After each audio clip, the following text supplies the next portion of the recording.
आदाब नाजरीन, आप देख रहे हैं एडीएन उर्दू न्यूज़ और आपके साथ मैं हूं सैयद वहाबुल हक। शुरुआत करते हैं दिन भर की अहम खबरों के साथ। घाटी इंतजामिया कोरोना के मरीजों के इलाज में मसरूफ। मुहल्लिक बीमारियों के मरीजों को किया जा रहा है बेरहम प्राइवेट अस्पतालों के हवाले।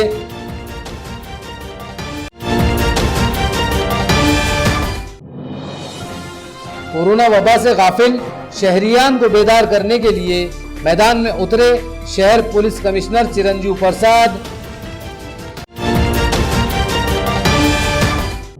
म्युनिसिपल कॉरपोरेशन में जारी है मनमानी कारोबार। बिना टेंडर के सड़कों का पैचवर्क करा रहे हैं म्युनिसिपल इंजीनियर्स। और कोरोना कर्फ्यू से अवाम बदहाल, 3 महीने का बिजली बिल माफ करे हुकूमत, आम आदमी पार्टी का मुतालबा। अब खबरें तफसील से। कोरोना के मरीजों की जान बचाने के जुनून में घाटी इंतजामिया ने दूसरे मोहल्लिक अमराज के मरीजों को मरने के लिए छोड़ दिया है। ऐसा ही मामला किडनी के एक मरीज़ के साथ पेश आया। घाटी के मेडिसिन डिपार्टमेंट को कोरोना वार्ड में तब्दील किया गया, तब से यहाँ किडनी के मरीज़ों का इलाज बंद है। इस मरीज़ को घाटी इंतज़ामिया ने प्राइवेट अस्पताल जाने का मशवरा दिया। शहर के नामवर अस्पताल के चक्कर काटने और एक अस्पताल में शरीक होने के बाद भी ये मरीज़ अब तक इलाज से महरूम है और अब इसकी ज़िंदगी ख़तरे में पड़ी हुई है। इस दौरान प्राइवेट अस्पताल में उनसे हज़ारों रुपये भी ऐंठ लिए गए। कोरोना की खौफनाक वबा के चलते अवाम के लिए जिस सहूलत का सबसे ज्यादा ख्याल रखा गया वो है तिब्बी सहूलत। गवर्नमेंट हेल्थ डिपार्टमेंट के तमाम सरकारी और नीम सरकारी अस्पतालों के अलावा प्राइवेट हॉस्पिटल और मेडिकल स्टोर तक खुले रखे गए ताकि मुख्तलिफ अमराज के बीमारों को इलाज के लिए कोई परेशानी ना हो। लेकिन हुकूमत व इंतजामिया का सारा जोर सिर्फ कोरोना वबा के खिलाफ जद्दोजहद पर मरकूज है। घाटी अस्पताल जैसे बड़े दवाखाने में जहां मुख्तलिफ अमराज के इलाज और जांच के सैकड़ों यूनिट काम करते हैं, इन्हीं में एक घाटी का मेडिसिन डिपार्टमेंट है जिसको आजकल आइसोलेशन वार्ड बना दिया गया। यहाँ जो यूनिट बनाए गए थे इनमें अब मुकम्मल तौर पर काम बंद है। किडनी के वो मरीज जिनका यहाँ इलाज और डायलिसिस किया जाता था, अब इन्हें यहाँ से प्राइवेट अस्पतालों में भेजा जा रहा है। ऐसे ही मरीज लुटा कारंजे के शेख मकसूद का मेडिसिन यूनिट में किडनी का इलाज जारी था, ताहम यहाँ से उन्हें धूत हॉस्पिटल भेज दिया गया। धूत हॉस्पिटल में उन्हें शरीक करने से इनकार कर दिया गया। इसके बाद ये एमजीएम पहुंचे। यहाँ भी बगैर पैसों के इन्हें शरीक करने से इनकार के बाद इन्हें एम्स अस्पताल में शरीक किया गया। एम्स अस्पताल में कोरोना का मरीज मिलने के बाद आज जिला इंतजामिया ने ये अस्पताल भी सील कर दिया। अब एम्स अस्पताल के इंतजामिया इनसे शेख मकसूद के रिश्तेदारों से इन्हें यहाँ से ले जाने के लिए कह रही है और शेख मकसूद को डायलिसिस की फौरी जरूरत है। अब इनके रिश्तेदारों के सामने ये संगीन सवाल है कि अब कहाँ जाएं।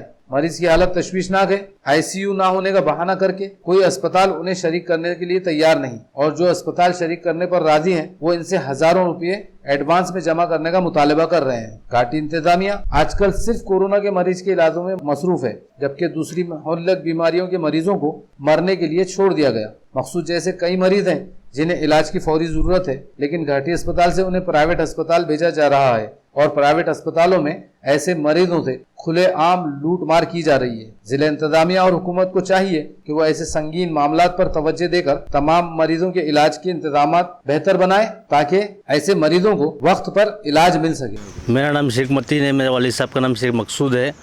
मेरे वालिद साहब की तबीयत ख़राब है बहुत सारी। उनको हम घाटी अस्पताल में लेके गए थे।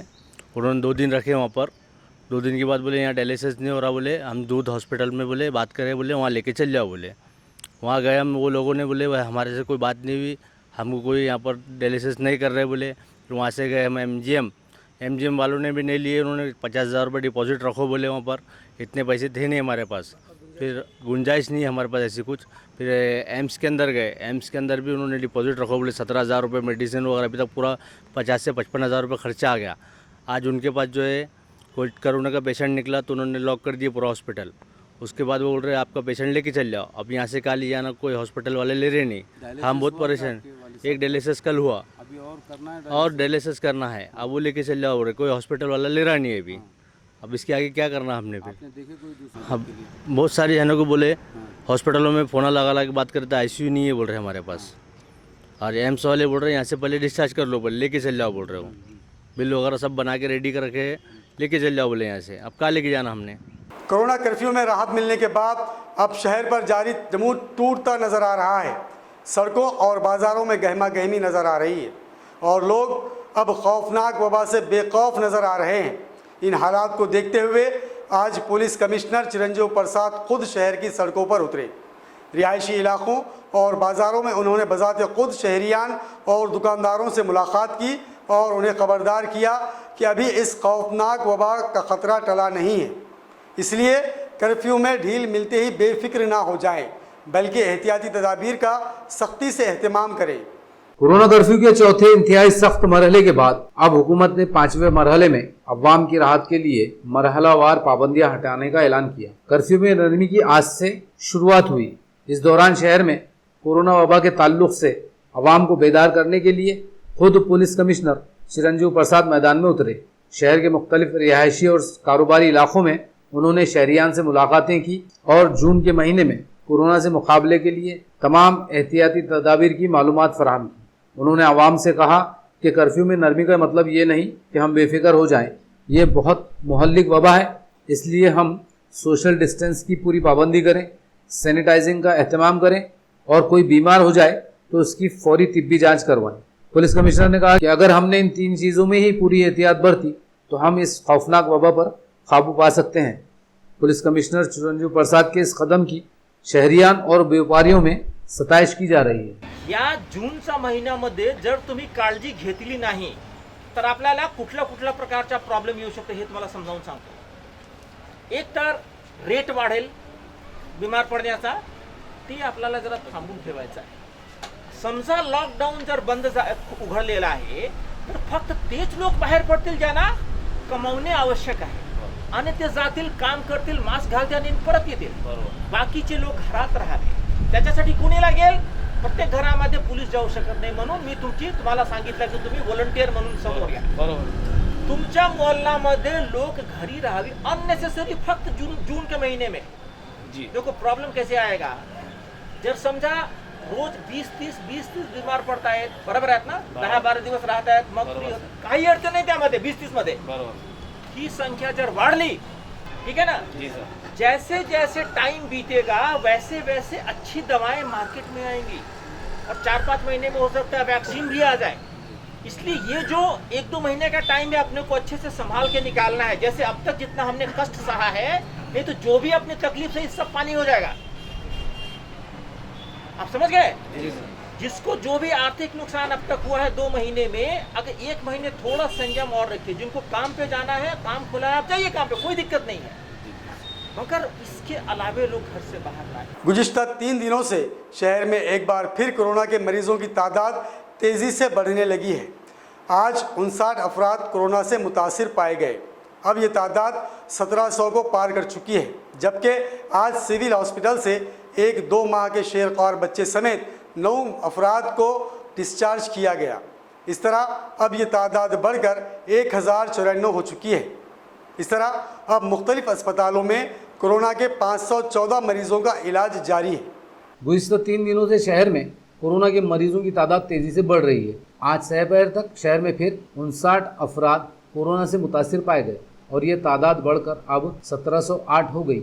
आज सिविल हॉस्पिटल से कामयाब इलाज के बाद 9 मरीजों को डिस्चार्ज कर दिया गया, जिनमें 1-2 माह का शीरख्वार बच्चा भी शामिल है। इस मासूम के स्वाइप टेस्ट में पॉजिटिव रिपोर्ट आई थी। इलाज के बाद अब इसकी दूसरी रिपोर्ट निगेटिव आई है। इस मासूम लड़के के साथ आज एक 50 साल खातून को भी डिस्चार्ज किया गया, जिसका वजन 100 किलो से ज़्यादा था। इसी तरह डिस्चार्ज किए गए मरीजों में एक नीम पागल लड़का भी शामिल है। अब तक 1094 मरीज इस खौफनाक मर्ज से नजात पा चुके हैं, जबकि सिविल हॉस्पिटल, घाटी अस्पताल, कोविड सेंटर्स और निजी अस्पतालों में अब भी 517 मरीजों का इलाज जारी है। एक निजी अस्पताल में शरीक 74 साल बुजुर्ग जो कोरोना के मरीज बताए जा रहे थे, इनकी आज मौत हो गई। महलूक सिडको N4 का साकिन था। अब तक शहर में 85 अफराद की मौत हो चुकी है, जिसमें 1-2 मरीजों को छोड़कर बकिया तमाम मरीजों की उम्रें 50 साल से ज़ायद हैं और ये तमाम मुख्तलिफ मुहल्लिक बीमारियों में भी मुब्तला थे। अवामी बॉडी की मियाद ख़त्म होने के बाद से म्यूनसिपल कॉरपोरेशन में मनमानी कारोबार जारी है। एडीएन न्यूज़ ने आज यहाँ ऐसा ही एक मामला उजागर किया।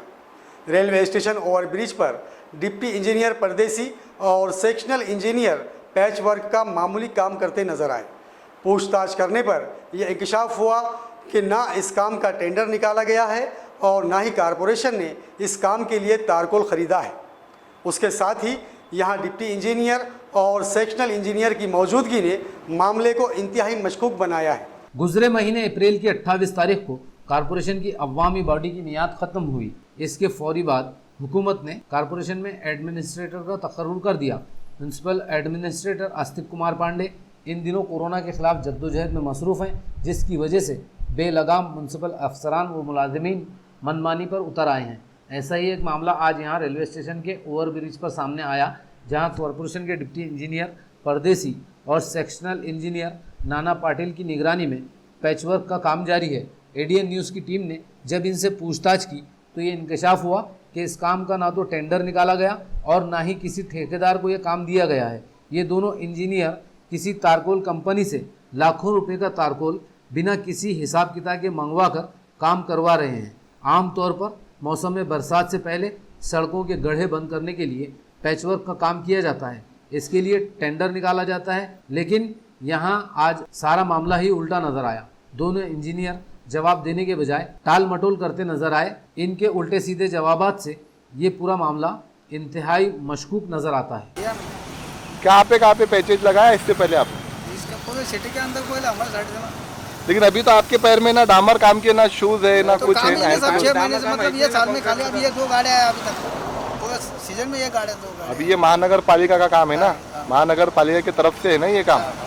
तो हमें ये बताइए कि जो डामर का काम करते हैं लोग, वो लोग तो अलग रहते हैं ना काम करने वाले। आपको यहाँ पे डामर काम के लिए भर्ती किया हुआ है क्या? हाँ, क्या बोल के भर्ती किया हुआ है? लेबर बोलती है, लेबर बोल के, लेकिन कौन से काम का? बांधकाम का, ये रोड का, हाँ? रोड का काम, बांधकाम विभाग में डामर काम आता है क्या? जी हाँ, हाँ? जी हाँ। तो आपको शूज वगैरह कुछ भी नहीं दिए पैर में तो डामर काम के लिए? क्यों?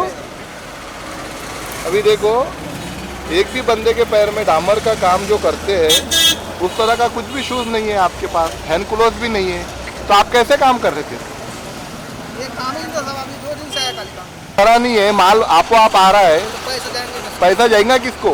चलो ठीक है, पैसा कहीं पर भी जाएगा, हम आरोप नहीं लगा रहे, लेकिन आप लोगों को तो ये जो पैर आप डामर पे खड़े हैं, हाँ? आपको शूज होना चाहिए कि नहीं? होना चाहिए, हाँ? आपको हैंड ग्लोव्स होना चाहिए कि नहीं? चाहिए। हाँ? आपसे इसी काम ले लेंगे। ऐसा अभी जो चल रहा है वो चल रहा है, क्या सोचा है? आपने कभी शिकायत नहीं की इस बात की? किसको करेंगे शिकायत? कमिश्नर साहब को करना चाहिए, बहुत अच्छे कमिश्नर साहब आए औरंगाबाद में इस बार। हाँ? आपने आपकी जो तकलीफ है वो जाके उनको सुनाना चाहिए, बताना चाहिए। ये बाद में हमको तकलीफ देंगे ना, वो दे देना। ऐसे नहीं होता है। हाँ फिर ये बात भी थोड़ी बहुत आपकी सही है कि अगर आप एक बार उधर बोलेंगे, लेकिन हमेशा काम तो इनके साथ करना है। ये डर के मारे समझो आप लोग कुछ नहीं बोलते, जो काम है वो आपको करना पड़ता है खामोशी से। लेकिन फिर आप डामर अगर पैर को भर गए आपके तो कैसे निकालते आप? क्योंकि ये तो निकलता नहीं है, बहुत मुश्किल से निकलता है। राकेल से निकलना पड़ता है। राकेल मिलता है क्या अभी औरंगाबाद में? डीजल से आए थे, कैसे भी निकलता है। और पेट्रोल से निकालेंगे तो इतना पैसा है क्या आपके पास? नहीं ना, हाँ? नहीं। और थिनर खरीदेंगे तो मेरे ख्याल से कुछ 50 ml कुछ 100 रुपये का आता है, तो फिर वो पैसा कौन? हाँ? क्या आपकी एज कितनी है? कितनी है? 53 है। हो। फिर भी आपको लेकर आया इन्होंने काम को। 53 होने के बाद आपको तो घर पे रहना चाहिए था अभी। नहीं, एक दिन भी छुट्टी नहीं दिया। नहीं दिया एक दिन भी छुट्टी, क्योंकि 50 साल के ऊपर जो भी बंदा है उसको तो नहीं बुलाना चाहिए था काम पे। ठीक है, हम आपकी बात ऊपर तक जरूर पहुंचाएंगे हम। सर, बारिश में कैसे डामर काम कर रहे हैं? लॉकडाउन तो ऐसे नहीं कर पाते थे। तो किसने मना किया था लॉकडाउन में मत करो बोल के? गवर्नमेंट का ही था ना। नहीं, गवर्नमेंट का है ये। बंद ही करे थे 3 महीने। अच्छा, शासन ने बंद करे थे, शासन का कोई भी काम चालू नहीं था। शासन का कोई भी काम चालू नहीं था। अच्छा, लेकिन ये तो कॉन्ट्रैक्ट दिया जाता ना। ये आप लोग क्या कर रहे हैं साहब? ये कोई टेंडर वेंडर नहीं है।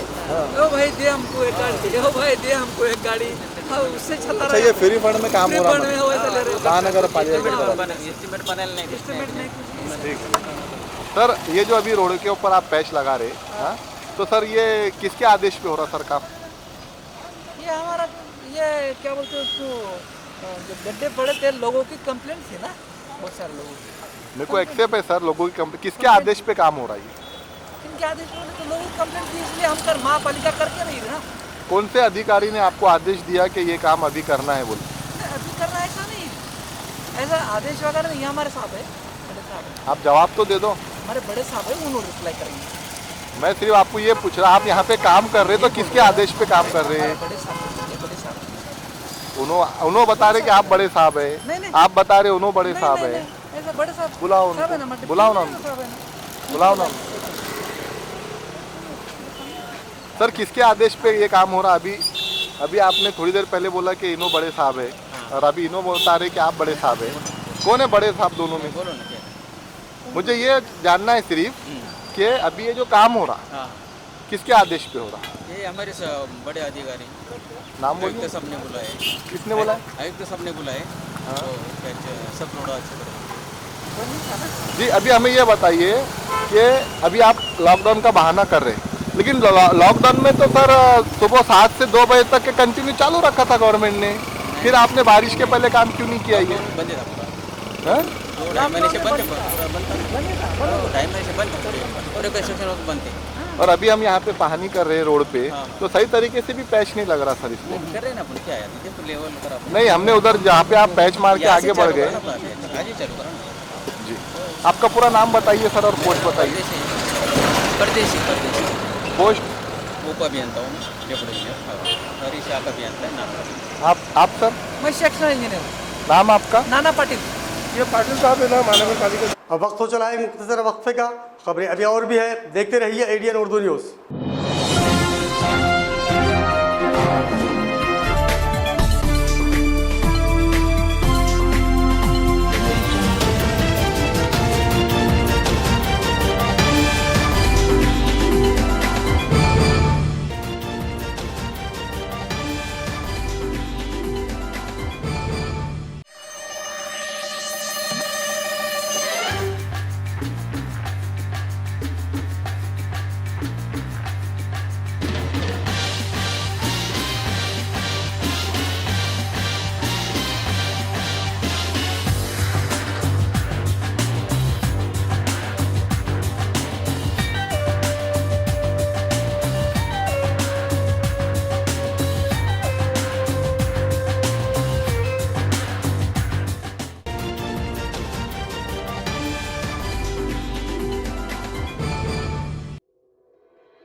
गुस्से में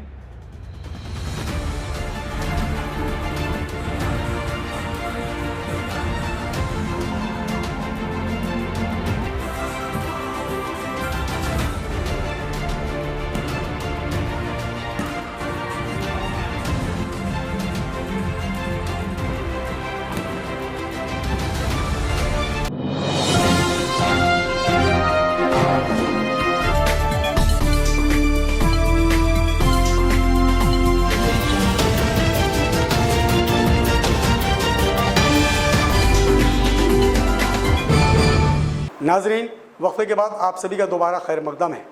कोरोना वबा और कर्फ्यू से अवाम सख्त माली बदहाली में मुब्तला है। इन हालात में रियासती हुकूमत बिजली सारिफिन का 3 महीने का बिजली बिल माफ़ करे ताकि परेशान हाल अवाम को बड़ी राहत मिल सके। यह मुतालबा आज आम आदमी पार्टी के मुकामी अहदेदारों ने डिविजनल कमिश्नर के मारिफत वज़ीर आला उद्धव ठाकरे से किया है। वज़ीर आला उद्धव ठाकरे ने 6 महीने पहले ये ऐलान किया था कि बिजली सारिफिन के लिए 200 यूनिट से कम का बिजली बिल माफ़ किया जाएगा। अब कोरोना की वबा और 2.5 महीने से मुसलसिल कर्फ्यू की वजह से हर फर्द माली परेशानी में मुब्तला है, इसलिए रियासती हुकूमत बिजली सारिफिन का 3 महीने का बिजली बिल माफ़ करे। ये मुतालबा आम आदमी पार्टी के एक वफद ने डिविजनल कमिश्नर सुनील केंद्रेकर की मारिफत वज़ीर आला उद्धव ठाकरे से किया। पार्टी के औरंगाबाद महानगर सदर अली यार खान ने कहा कि दिल्ली में केजरीवाल हुकूमत ने 2 साल पहले ही 200 यूनिट से कम माहाना बिजली बिल माफ़ कर दिया है, इसी तर्ज पर महाराष्ट्र में रियासती हुकूमत ने बिजली बिल माफ़ किया तो लॉकडाउन की वजह से मुसीबत में गिरफ्तार परेशान हाल अवाम को बड़ी राहत मिलेगी। इस वफ्द में खिजर सिद्दीकी, सूबेदार इरशाद मोहम्मद खान, अखिल शेख, मिर्ज़ा गफ्फार, अनीस बेग, आरिफ पटेल, शेख अशफाक, सैयद गफ्फार, शेख अयूब मनियार, मनोज पासवान और शेख बाबा वगैरह मौजूद थे। आज आम आदमी पार्टी की ओर से विभागीय आयुक्त औरंगाबाद साहब को के मार्फत सीएम साहब महाराष्ट्र उद्धव जी ठाकरे साहब से हमने विनती की है कि लॉकडाउन के दरमियान 3 महीने का बिजली बिल माफ़ किया जाए। वैसे ही सीएम साहब ने 6 महीने पूर्व कहा था कि 200 यूनिट के ऊपर जो भी बिजली बिल आएगा उसे माफ़ कर दिया जाएगा। तो भी हम पार्टी की तरफ से, आम आदमी पार्टी की तरफ से हम उनसे रिक्वेस्ट करते हैं, मांग करते हैं कि 3 महीने का और गरीबों का 200 यूनिट तक के बिजली बिल माफ़ किया जाए। ये नम्र विनंती। ऑनलाइन शराब फरोख्त करने की इजाज़त मिलते ही शहर के सैकड़ों शराबियों ने शराब की दुकानों पर यलगार कर दी। उनकी भीड़ और गुंडागर्दी से शराब की दुकानों के मालकान में खौफ पाया जा रहा है। शहर के कुछ शराब की दुकानों के मालकान ने आज स्टेट एक्साइज डिपार्टमेंट से मुतालबा किया कि ये सूरत हाल उनके काबू से बाहर है, इसलिए उन्हें दुकानों से शराब फरोख्त करने की इजाज़त दी जाए।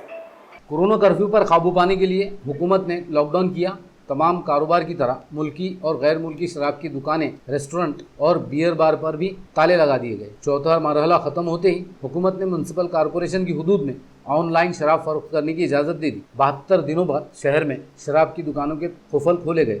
हुकूमत ने सिर्फ ऐसे शराबियों को शराब बेचने की इजाज़त दी है जिनके पास लाइसेंस है, लेकिन शराब की दुकानें खुलते ही सैकड़ों शराबी इन दुकानों पर जमा हो रहे हैं। शराबियों की भीड़ और इनकी गाली गलौज और धमकियों से शराब के दुकानदार परेशान हैं। इस सूरत हाल में कुछ वाइन शॉप के मालिकान ने स्टेट एक्साइज डिपार्टमेंट के आला अफसरान से मुलाकात की और उनसे मुतालबा किया कि दुकानों पर जमा हो रहे शराबियों को कंट्रोल करना मुश्किल हो रहा है, इसलिए उन्हें दुकानों के काउंटर से शराब बेचने की इजाज़त दी जाए। वाइन शॉप और बियर शॉपिंग के लिए यहाँ जो परमिशन दिए थे औरंगाबाद शहर महापालिका में, तो कल से शराब की दुकानें जो वाइन शॉप वगैरह हैं वो शुरू हुई। और वहाँ पर कल शुरू होने के बाद में जब लोगों ने सुबह से वहाँ पे शॉप्स के सामने रश करना शुरू, गर्दी करना शुरू किया, तो उसके वजह से सोशल डिस्टेंसिंग के उसकी प्रॉब्लम आनी शुरू हो गई। वहाँ से वॉचमैन लगाए हुए थे, दुकानों के नौकर वगैरह, उनको वहाँ से निकालने की कोशिश करी। सब करने के बावजूद बड़ी मुश्किल से निकलते थे। वो सारी प्रॉब्लम होने लग गई। जो डिलीवरी बॉय है उन लोगों को रास्ते में या शटर के पास रोक लेते थे, हमारा माल दे पहले इसमें से, वही मांगने लगे थे। जो नियम से है कि उनको उनके घर पे पहुँचाना था। तो सोशल डिस्टेंसिंग, आदमियों की तकलीफ़ें, आज जो डिलीवरी बॉयज़ है वो भी डरने लगे थे जाने के लिए, कहीं कोई छीन ना ले, पैसे ना दे। इसके लिए हम लोगों ने बोले कि कम से कम वाइन शॉप के सामने लोग खड़े ना हो, उसके लिए हम लोगों को पुलिस प्रोटेक्शन दीजिए। यहाँ फिर एक्साइज डिपार्टमेंट प्रोवाइड कराए, कांस्टेबल वगैरह जो भी। आपको क्या लगता है कि काउंटर सेल रखना चाहिए कि ऑनलाइन? काउंटर सेल से रश 2 दिन के अंदर खत्म हो जाएगा। ऑनलाइन सेल, होम डिलीवरी में रश कभी खत्म नहीं होगा, क्योंकि डिलीवरी उतनी हो नहीं सकती जितनी डिमांड है। आपका नाम क्या है? महेंद्र जायसवाल। आम्ही काल जे सेल्स चालू केले ऑनलाईन, त्यामध्ये डिमांड जी आली आहे ती बारीक छोटे छोटे अमाऊंट्सची येते आणि तिथे नंबर ऑफ ऑर्डर्स खूप जास्त लोकांच्या येत आहेत आणि ते लोक काही त्यातले दुकानासमोर येऊनच गर्दी करतात की आम्ही ही ऑर्डर केलेली आहे, आम्हाला लगेच ऑर्डर द्या. त्यांना आम्ही समजावून पण ते समजत नाही आहे. या परिस्थितीत आम्हाला काल पोलिसांनी नोटीस पण दिली की ही गर्दी हँडल करणं तुमचं काम आहे. पण परिस्थिती अशी आहे की तिथे आम्ही बिझनेस करू शकत नाही. तर तिथे कस्टमर जे आहे ते आमच्या डिलिव्हरी बॉयला पकडून घेत आहेत आणि आम्हाला तिथे व्यवहार करण्यासाठी अडचण येते. तिथे आम्ही बिझनेस करू शकत नाही. तर आम्ही निवेदन द्यायला आलो होतो की आम्ही आता पुढे काय करावं. आम्ही त्यांना माहिती द्यायला होतं की आता पोलीस प्रोटेक्शन मिळेल का. तर सरांनी आम्हाला ॲश्युरन्स दिलं की आम्ही पत्र लिहितो पोलीस कमिशनर साहेबांना आणि ते करायचा प्रयत्न करतो. तुमची काय डिमांड आहे की होम डिलिव्हरी असावी की काउंटर सर्व्हिस? सर बिझनेस करण्यासाठी जे बाकी ठिकाणी पॅटर्न जे चालू आहे तिथे नॉर्मल बिझनेस जो आहे तो लवकर सुरळीत होतो. होम डिलिव्हरीमध्ये लोक परेशान होतात की मला डिलिव्हरी मिळेल की नाही मिळेल की नाही मिळेल की नाही, आणि त्याच्यामुळे ते जास्त गर्दी करून अजून ते सोशल डिस्टन्सिंगचा त्याचा हे होतं, परत त्याचा उलटा परिणाम होतो. असं नाव लक्ष्मी कौल. अमृतसर से रवाना हुई सचखंड एक्सप्रेस आज दोपहर औरंगाबाद रेलवे स्टेशन पहुंची। यहां से बड़ी तादाद में मुसाफिरों को लेकर ये ट्रेन नांदेड़ रवाना हो गई। रेलवे स्टेशन में आज सिर्फ उन्हीं अफराद को दाखिला दिया गया जिनके पास रिजर्वेशन था। ट्रेन की आमद के मौके पर यहां सैनिटाइजिंग और सोशल डिस्टेंसिंग का सख्ती से एहतमाम किया गया। नांदेड़ से अमृतसर चलने वाली सचखंड एक्सप्रेस जो 3 दिन पहले नांदेड़ से रवाना हुई थी, आज ये ट्रेन अमृतसर और दिल्ली से मुसाफिरों को लेकर वापस लौटी। इस ट्रेन में औरंगाबाद रेलवे स्टेशन से भी बड़ी तादाद में मुसाफिर नांदेड़ के लिए सवार हुए। यहाँ से अभी सिर्फ ऐसे मुसाफिरों को सफ़र की इजाज़त है जिन्होंने रिजर्वेशन करा रखे हैं। रेलवे स्टेशन के अहाते में भी सिर्फ इन्हीं को दाखिले की इजाज़त दी जा रही है जिनके पास रिजर्वेशन है। ट्रेन की आमद के मौके पर रेलवे स्टेशन पर सख्त इंतजाम रखे गए। तमाम मुसाफिरों की तिब्बी जांच की जा रही है, साथ ही सोशल डिस्टेंस और सैनिटाइजिंग का भी पूरा एहतमाम यहाँ देखा गया। कोरोना वायरस की वजह से दुनिया बदतरीन दौर से गुजर रही है, लेकिन इंसानों में इंसानियत का जज्बा तरोताज़ा है, जिसके लिए माल व दौलत और इक़्तिदार व हुकूमत की ज़रूरत नहीं। ऐसे बहुत से गुमनाम लोग हैं जो अपनी हैसियत और बिसात के मुताबिक लोगों की मदद कर रहे हैं। घाटी अस्पताल में बग़ैर नफ़े के फ़िल्टर वाटर मुहैया करने वाले शख्स अभय आनंद राव इसी जज्बे के साथ काम कर रहे हैं कि उनकी इस मदद से परेशान हाल लोगों को थोड़ी सी राहत मिल जाए। कोरोना कर्फ्यू में इंसानी हमदर्दी के जज्बे से ज़रूरतमंदों की मदद का काम सिर्फ सियासी जमातें और इमदादी तंजीमें ही नहीं कर रही हैं, बल्कि बहुत से ऐसे गुमनाम लोग भी हैं जो अपनी हैसियत और बिसात के मुताबिक ज़रूरतमंदों की मदद के लिए हाथ बटा रहे हैं। ऐसे ही एक शख्स हैं अजय आनंद राव अहिर। ये कोई दौलतमंद ताजिर या कोई लीडर नहीं, फ़िल्टर वाटर का कारोबार करते हैं। आजकल उन्होंने घाटी अस्पताल में वाटर फिल्टर का यूनिट लगा रखा है। घाटी अस्पताल में आजकल पानी सप्लाई का निज़ाम बिगड़ा हुआ है, इसलिए यहाँ मरीजों और उनके रिश्तेदारों को पानी के लिए काफ़ी परेशानी उठानी पड़ रही है। अजय आनंद राव ने यहाँ अपना वाटर फिल्टर लगाया और वो इंतहाई मामूली कीमत पर मरीजों और उनके रिश्तेदारों को पानी सप्लाई कर रहे हैं। इनका कहना है कि वो काम कमाई की गर्ज से नहीं बल्कि कोरोना की वजह से मुसीबत में गिरफ्तार लोगों की मदद के जज्बे से कर रहे हैं। ऐसे ही लोग हैं जिनकी वजह से आज इंसानियत जिंदा है और कोरोना के खिलाफ जद्दोजहद में इंसानी आज़्म व हौसला बरकरार है। मरीजों को फ़ायदा ऐसा है कि उनको फ़िल्टर पानी मिलता है, अच्छा पानी मिलता है, और उनके साथ जो उनके रिश्तेदार आते हैं उनको भी अच्छा है, और उसकी मुनाफा वगैरह बहुत कम, मतलब ऐसा नहीं है, समझ के चलो ऐसा सेवा कर रहे लोगों की। इस हिसाब से हम रखा है वो पानी बेचने की। एक बोतल का कितना पैसा लेते हैं आप? एक बोतल का हम 2 रुपये लीटर लेते हैं, 1 लीटर का 2 रुपये। और वैसा अगर बिस्लेरी खरीदेंगे बाहर जाके तो बाहर जाते तो कस्टमर ही बोलते हैं, जो आते लोग वो बोलते हैं कि 10 में मिलता है, 15 में मिलता है, 20 में मिलता है, तो बोलते हैं आपने जो उपक्रम किया है वो बहुत अच्छा है, बोले 2 रुपये में सब पानी पी सकते हैं। ऐसे बिस्लरी हम खुद खरीद करके इतना महंगा खरीद नहीं सकते हो। लेकिन आप सिर्फ 2 रुपये में दे रहे तो आपको कुछ इसमें प्रॉफिट होता है कि नहीं? प्रॉफिट तो मतलब उसको फ़िल्टर करने में खर्चा लगता है, मतलब गाड़ी का मेंटेनेंस, आने जाने का खर्चा, उधर से पानी भर के लाने का, बस वो मेंटेनेंस, बाकी कुछ नहीं सर। मतलब आप समाज कार्य कर? समाज कार्य है सर। आपका पूरा नाम बोलिए। मेरा नाम है अजय आनंद राव अहिर राव।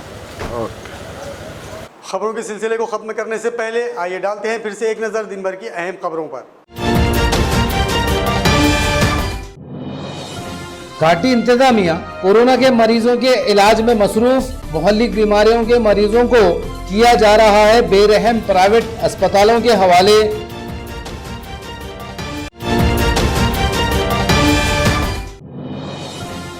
कोरोना वबा से गाफिल शहरियान को बेदार करने के लिए मैदान में उतरे शहर पुलिस कमिश्नर चिरंजीव प्रसाद।